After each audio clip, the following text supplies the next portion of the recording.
আপনি শুনেছেন যে আজকে মাননীয় চিফ অ্যাডভাইজার বাংলাদেশের নেতৃস্থানীয় তিনটি দলের সাথে কথা বলেছেন। মিটিংগুলো খুব সৌহার্দ্য পরিবেশে হয়েছে এবং মিটিংগুলোর মূল টকিং পয়েন্ট ছিল কারেন্ট পলিটিক্যাল সিচুয়েশন, নির্বাচন, সংস্কার এবং আমাদের বিচার প্রক্রিয়া, যেটা জুলাই হত্যাযজ্ঞের বিচার প্রক্রিয়া নিয়ে। এইটা ছিল মেজর তিনটা পয়েন্ট। সে বিষয়ে অনেক তাদের কথাগুলো শুনেছেন চিফ অ্যাডভাইজার, উনি নিজেও কিছু কথা বলেছেন। মিটিংয়ে প্রথম দুইটা মিটিংয়ে local government adviser Asif Mahmud Sajib Bhuiyan ছিলেন, আর তিনটা মিটিংয়েই কনসেনসাস কমিশনের vice chairman professor Ali Riaz ছিলেন। আর প্রথম মিটিংয়ে বিএনপিতে 4 জন ছিলেন, খন্দকার বিএনপি স্ট্যান্ডিং কমিটির মেম্বার ডক্টর খন্দকার মোশাররফ হোসেনের নেতৃত্বে। আর জামাতের মিটিংয়ে 2 জন ছিলেন, জামাতের আমির এবং জামাতের নায়েবে আমির।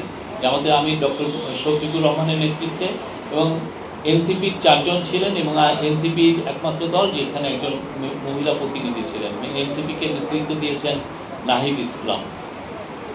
তো মিটিংয়ে প্রত্যেকটা পার্টি তাদের স্ব অবস্থান করেছেন। তারা মাননীয় চিফ অ্যাডভাইজারকে অকুণ্ঠ সমর্থন জানিয়েছেন। তারা বলেছেন তার নেতৃত্বে তাদের আস্থা আছে, এবং তারা বলেছেন যে কেউ বলেছেন যে তারা বেশ কিছু রিপোর্ট করেছেন যে উনি পদত্যাগের বিষয়টা উনি ভাবছেন। তো সে বিষয়ে তারা বলেছেন যে পুরো বাংলাদেশ সবাই এই চিফ অ্যাডভাইজারের নেতৃত্বে আস্থা আছে, উনারা তাকে অনুরোধ করেছেন যাতে উনি ওনার নেতৃত্বেই যেন বাংলাদেশে একটা ফ্রি অ্যান্ড ফেয়ার ইলেকশন হয়, ওনার নেতৃত্বে ওনাদের অকুণ্ঠ সমর্থন জানিয়েছেন। নির্বাচনের বিষয়ে বিএনপি ডিসেম্বরের মধ্যে ইলেকশন চেয়েছেন।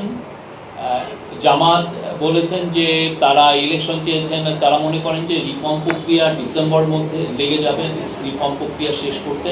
তো জামাত প্রফেসর ইউনূস যেটা বলেছেন, প্রফেসর ইউনূস আজকে তার মিটিংয়ে 3টা পার্টিকে বলেছেন যে ইলেকশন ডিসেম্বর থেকে জুনের মধ্যে হবে। তো জামাত তার এই টাইম লাইনকে সমর্থন জানিয়েছেন এবং বলেছেন যে এটা তাদের সমর্থন আছে। এনসিপিও একই, তার ইলেকশন কমিশনের বিষয়ে এনসিপি এবং জামাত বলেছেন যে তারা মনে করে না যে এখন যে অবস্থায় আছে তাতে লেভেল প্লেইং একটা ফ্রি অ্যান্ড ফেয়ার ইলেকশনের জন্য যে পরিবেশ দরকার সেই পরিবেশটা নাই, এবং এতে কোনো লেভেল প্লেইং ফিল্ড নাই। তারা জোর দিয়েছেন যাতে এই ইলেকশন কমিশনের সংস্কারের মাধ্যমে এটা লেভেল প্লেইং ফিল্ড এনশিওর করা হয়। আর সংস্কারের বিষয়ে প্রফেসর আলী রিয়াজ বলেছেন যে সংস্কার প্রক্রিয়া 20 জুলাইয়ের মধ্যে শেষ করে জুলাই চার্টারটা গৃহীত হবে, এবং জুলাই প্রোক্লেমেশনের বিষয়েও আমাদের কাজ হচ্ছে, এবং আমরা আশা করছি যে খুব দ্রুত এই কাজটা শেষ হবে। এই ছিল, আর অন্যান্য আর এগুলোই ছিল আজকের। এর বাইরে তেমন কোনো আমরা বলবো যে এগুলো আপনাদের প্রশ্ন নিচ্ছি। আপনারা প্রধান উপদেষ্টার পক্ষ থেকে কি বার্তা ছিল? রাজনৈতিক দলগুলো যে আসলো তাদের বক্তব্য শুনে প্রধান উপদেষ্টার পক্ষ থেকে কি বার্তা? উনি তো প্রত্যেকটা বিষয়ে জানো, বিচার প্রক্রিয়ার বিষয়ে প্রধান উপদেষ্টা বলেছেন এই মাসেই বিচার প্রক্রিয়া শুরু হবে। জুলাই যে হত্যাযজ্ঞ হয়েছে সেটার বিচার প্রক্রিয়া এই মাসে হবে, এবং পার্টিগুলো তার কাছে অনুরোধ করেছেন যে খুব বিচার প্রক্রিয়ার জন্য খুব কুইক হয়, এবং but at the same time যাতে ডিউ প্রসেসটা মেনটেন করে যত দ্রুত বিচার প্রক্রিয়া করা যায়। প্রফেসর ইউনূস তাদেরকে বলেছেন যে উনি এখানে সর্বোচ্চ এমফাসিস দিচ্ছেন যাতে এই বিচার প্রক্রিয়াটা দ্রুত এবং সমস্ত ডিউ প্রসেস মেনটেন করে হয়।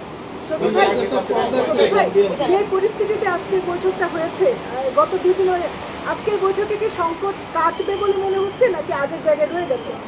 না, এটা সংকটের কি হলো আমরা জানি না। এটা আমরা বলতে পারি যে আজকে খুবই সৌহার্দ্যপূর্ণ পরিবেশে বাংলাদেশের 3টি নেতৃস্থানীয় পার্টির সাথে আমাদের চিফ অ্যাডভাইজারের মিটিং হয়েছে। বিএনপিকে দেখে মনে হয়েছে যে বিএনপি তাদের এই বৈঠকে সন্তুষ্ট না, যদিও আজকে বলেনি, মনে হয়েছে। এটা বিএনপির বিষয়। আরেকটা হচ্ছে এনসিপি চেয়েছে যে তারা লোকাল গভর্নমেন্ট ইলেকশন চেয়েছে। তারা মনে করে যে লোকাল গভর্নমেন্ট ইলেকশনটা হওয়া উচিত। অনেকদিন ধরে বাংলাদেশে ইলেকশন হচ্ছে না, তারা খুব জোর দিয়েছে যাতে খুব দ্রুত লোকাল গভর্নমেন্ট ইলেকশন গুলো শুরু হয়। আর ওরা অ্যাট দ্য সেম টাইম পুরো আওয়ামী লীগ আমলে যতগুলো ইলেকশন হয়েছে ইনক্লুডিং লোকাল গভর্নমেন্ট ইলেকশন, প্রত্যেকটা ইলেকশনকে ওরা অবৈধ ঘোষণা করার জন্য অনুরোধ করেছে।